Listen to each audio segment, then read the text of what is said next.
रात्री उशिरा पोचलं बघा गावाला. एवढी मरणाची थंडी आहे ना, जेवण खाऊन लयच थंडी वाजायला लागलेली. मग काय पंजोबाच्या जमान्यातली वाकळ काढली. हो रेडा काय उचलतोय का? पहिल्या जमान्यातल्या वाकळा कसल्या बाबा जड असायच्या, पण गावाला पोचल्यानंतर एवढं खुश होतं ना.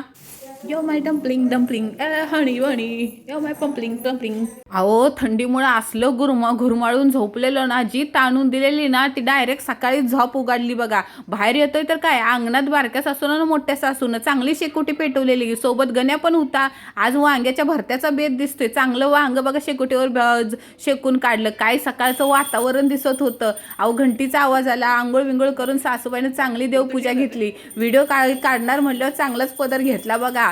काय वातावरण, सकाळचं कवळं कवळं ऊन, काय शुद्ध हवा, एवढं जबरदस्त भारी वाटत होतं ना. त्यात उठल्या उठल्या आई घंटीचा आवाज आणि स्वामींचं दर्शन. असले बघा गावच्या पहिल्या दिवसाची सुरुवात झालेली बघा. बोला सगळ्यांनी श्री स्वामी समर्थ.